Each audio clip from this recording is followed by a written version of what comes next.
Hi guys, it's been a minute since I've done a voiceover for one of my training videos. I asked you guys on Snapchat if you want to see an all resistant band glute workout with no free weights at all, and that's what I'll be showing you guys today. First off, I'm going to be doing a resistant band hip thrust. So I'm not going to be using any weights. All I'm using is a small band around the midsection of my thighs, and I also wrapped around a very large resistant band from WOD.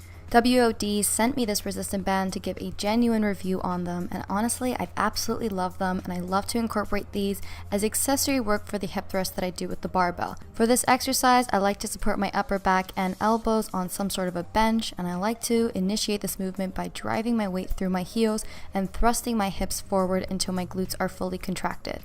I think I did about 25 reps each, and I think I did about 4 sets for these. I do more reps just because I'm not using a lot of weight, and so I need more reps to really feel the contraction.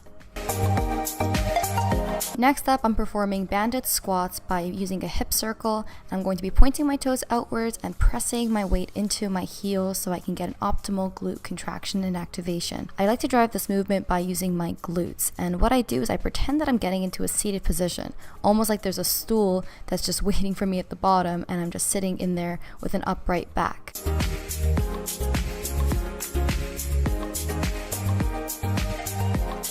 Next up, we're banded lying hip extensions. I like to have my legs kind of drop below the platform so that gravity really makes this a bit harder for me. And I like to externally rotate my foot that's actually being lifted. And in doing so, I feel this much more in my glutes. Now, a cue to do this is just to kind of open up your leg almost as if you were a frog. You don't want to exaggerate it tremendously, but a little bit goes a long way. Another cue that I like to use is to shift the inside of my foot so that it's facing the front wall that I'm looking towards.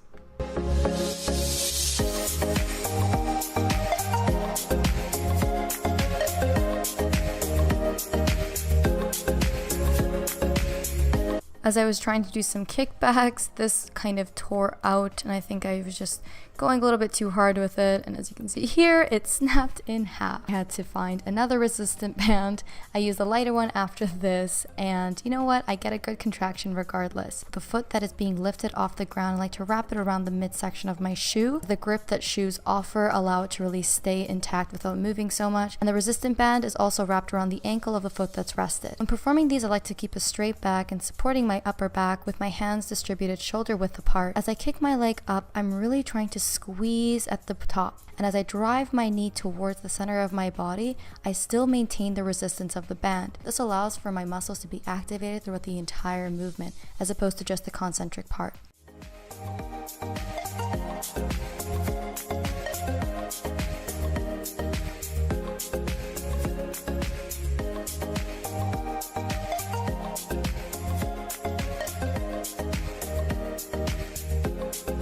Next up, I'm doing a standing banded kickback using a medium to light resistant band. I like to bend my torso slightly forward and then support that angle by using a wall. I don't kick up too high to allow a contraction to be felt throughout the entirety of the movement, similar to the banded glute kickback.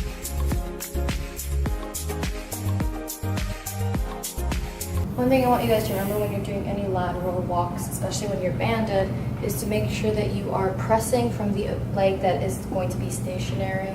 You don't want to be pressing with the leg that's going to be swinging out. So if I'm going to be walking in this direction, I'm going to be pressing into my left foot right now, pressing into it, and that's going to initiate the movement. So it's going to look something like this. I like keeping a wider stance so that I have my glutes engaged and activated. You know, you don't need to drive your leg outwards with crazy momentum. I'd rather you keep engaged and keep the band around with resistance at all time, as opposed to bringing in your leg too close or swinging out your leg too far. And I'm taking baby steps. I don't really need a lot of movement for this. I don't need to feel it. I also don't need to be squatting so deep. I'd rather my back stay straight and healthy. And in case you guys are wondering, I do typically about 10 steps per side, and then I switch over to the next leg. Remember to drive with the leg that is most stationary in the movement. That's going to really help initiate some glute activation. And last but not least, I performed some reverse hyperextensions. My gym unfortunately doesn't have a machine specifically for this, so I found a decline machine and I just situated my hips at the edge of that machine, wrapped a band around the bottom of my legs, and then I drive my legs up by squeezing my glutes at the top. So if you guys enjoyed this video, it would mean a lot for me if you guys gave me some feedback and comment below if you guys like these voiceovers and want to see more of them. It would mean a lot for me to hear your feedback. Hi guys. So before I close this video, I had some questions on my Snapchat regarding supplements. And the questions go something like, what do you take? And are you a natural athlete? Yes, I am a natural athlete, but thank you for the compliment. I'll be doing a full video and a full rundown on the supplements that I take. As you guys probably know by now, I think it's extremely important to be an informed participant of your health, meaning that you should be proactive in the decisions that you make and that you are aware of the things that you are intaking. And that's why I'm so passionate about nutrition, because I'm able to use what I know in knowledge and in my own education to share with you guys more than just, on the outside surface of what I do. I want to explain to you guys why I do it. And I think those reasons are very powerful, and I think you can make the right decisions for your health if you are more informed. We are so advanced in science, but we are not fully there. Like, we don't have all the answers, and neither do I. I know like a fraction of a fraction, but with anything that I do know, I'm passionate to share with you guys. So for today, I thought I'd narrow it down and talk about one particular supplement, and that is BCAAs, otherwise known as branched chain amino acids. And I've got a whiteboard behind me, so I'm gonna let the whiteboard do most of the talking today. My writing is not incredibly messy, but it's sometimes hard to read, so please excuse that. And then at the end, I'll discuss some reasons as to why you should or shouldn't use branched chain amino acids to hopefully help you in deciding your best supplement stack for the near future. To put it quite simply, amino acids are the metabolites of protein, aka they are the building blocks of protein. Sometimes I like to call them the Lego pieces that make up protein. In total, there are 21 amino acids that we know through science. These amino acids are divided into 3 groups. The first group is essential amino acids. Now, these amino acids are labeled essential because our bodies cannot produce them endogenously, meaning that we need to consume them through the diet in order to obtain them. And I'm highlighting here the 3 branched chain amino acids that are under the category of essential amino acids. That means that these BCAAs are required to be consumed through the diet. The second group is conditionally essential amino acids.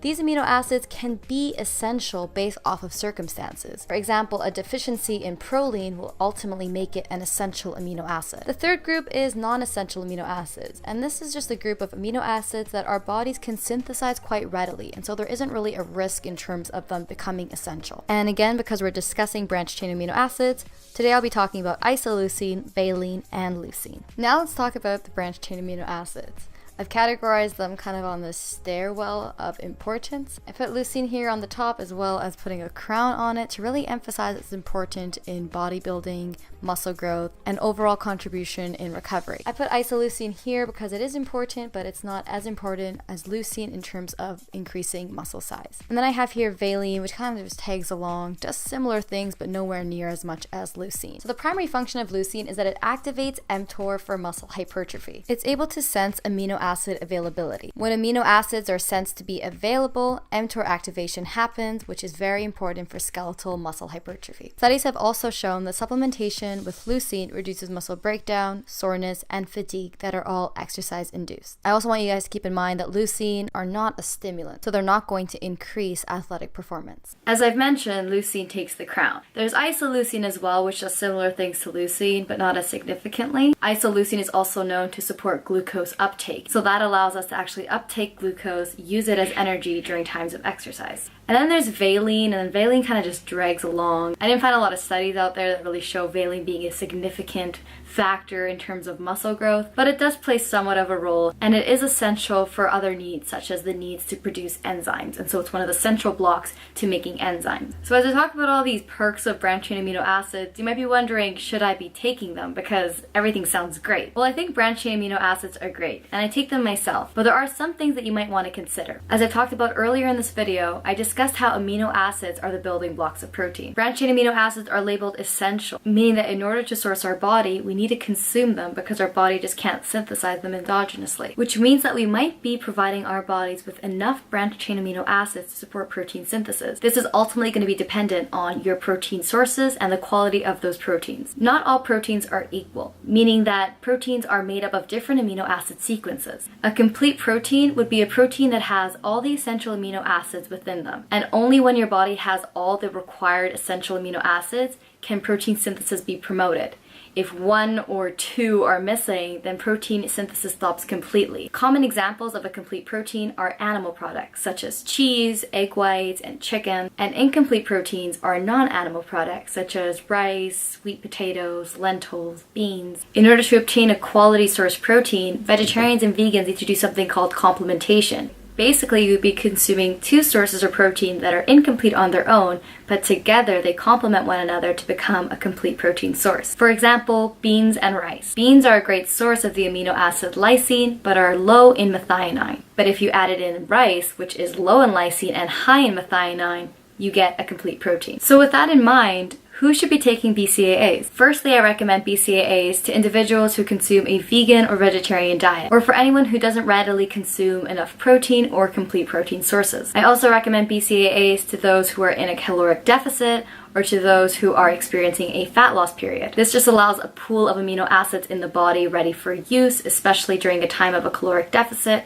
to avoid muscle degradation or muscle wasting. But if you're eating adequate sources of complete proteins, like chicken 5 times a day, you might not need branched chain amino acids in the diet. And because amino acids can't be stored in the body, consuming any excess would just be excreted in the urine. However, there have been some studies to show that despite the amount of protein and carbs that you do consume, adding in a BCAA supplement may actually still promote muscle synthesis. However, studies are still ongoing, and I don't intuitively understand this fully yet, but studies are out there, and so it might be beneficial to try it out. In terms of myself, I actually do consume branched chain amino acids about 1 to 1.5 scoops a day. My current go-to is NutraBio's BCAA 5000. My current favorite flavor is kiwi strawberry. I love this supplement because it is a 2 to 1 to 1 ratio of leucine, isoleucine, and valine. And that ratio is scientifically studied as very effective in terms of muscle synthesis, which is one of my main goals. There are also no additives other than the sweeteners that they use in it, as well as some beetroot powder just for coloring. As I mentioned here again, all the branched chain amino acids are naturally fermented, so they are vegan friendly. I don't really understand why companies sometimes still use animal-based products to extract their branched chain amino acids, but I do find a lot of comfort knowing that these are animal friendly. And for those of you who experience bloatingness or just don't like intaking sucralose as a sweetener, NutraBio also has the BCAA Natural, and this is sweetened with stevia leaf, so it's just completely natural sweeteners. And again, you get the 2 to 1 to 1 ratio sweetened with stevia leaf extract. This flavor here is lemonade, and I've actually blended it with ice, and it tastes exactly like a frozen lemonade. It tastes so good. My code for anything on NutraBio is Fight for Growth, so if you wanted to check out the NutraBio supplements or want to give BCAAs a chance, definitely use my code to save some money. So that is all that I have to say today. I'm gonna go to the gym right now, get a workout in, and then after my workout, I'm going to announce the winner. And I also have to charge this camera to announce it. So see you guys in a bit. Winner will be coming up right after this.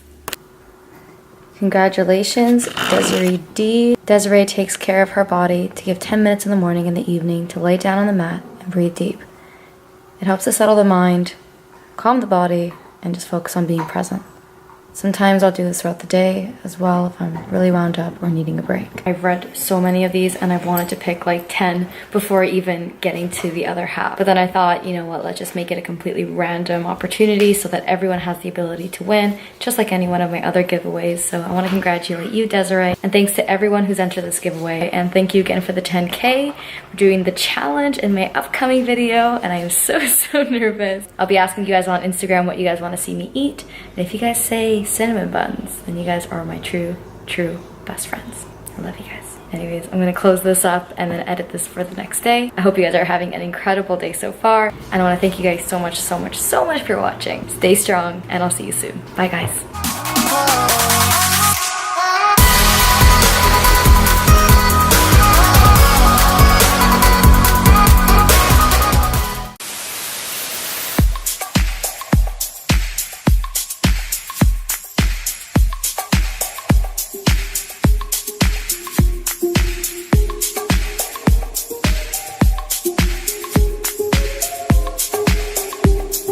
Hi guys, it's been a minute since I've done a voiceover for one of my training videos. I asked you guys on Snapchat if you want to see an all resistant band glute workout with no free weights at all, and that's what I'll be showing you guys today.